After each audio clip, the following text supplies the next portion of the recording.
Match শুরুর 23 সেকেন্ডের মাথায় গোল করে দিলেন আলবেনিয়া। ইউরো ইতিহাসের এটি দ্রুততম গোল। তবে শুরুর ধাক্কাটা খুব দারুণভাবে সামলে নিলেন ইটালি, ঘুরে দাঁড়ালেন প্রথমার্ধেই। তবে বিরতির পর গোল হলো না আর, ম্যাচটা ইটালি জিতল 2-1 ব্যবধানে। প্রত্যাশিত জয়ে ইউরো শুরু করল বর্তমান চ্যাম্পিয়নরা।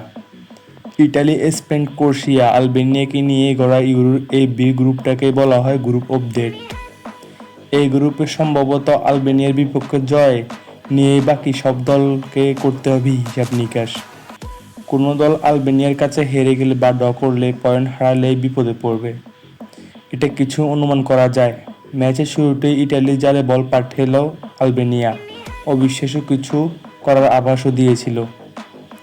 কিন্তু শুরুর ধাক্কাটা সামলে নিলেন ইটালি। প্রথমার্ধে আরও কয়েকটি গোল করার সুযোগ পেলেন ইটালি, কিন্তু আলবেনিয়ার গোলরক্ষক বাধা হয়ে দাঁড়ালো। বিরতির পর কিছুটা কমে যায় ইটালির আক্রমণ।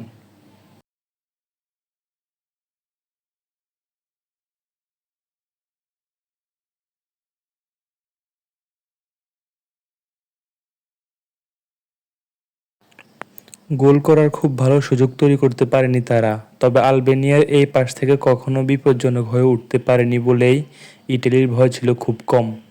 ম্যাচের একেবারে শেষ প্রান্তে আলবেনিয়ার একটি শট ইটালির গোলকিপারের গায়ে লেগে বল চলে যায় মাঠের বাইরে। এরপরে জ্বর নিয়ে মাঠ ছাড়ে ইটালিয়ানরা।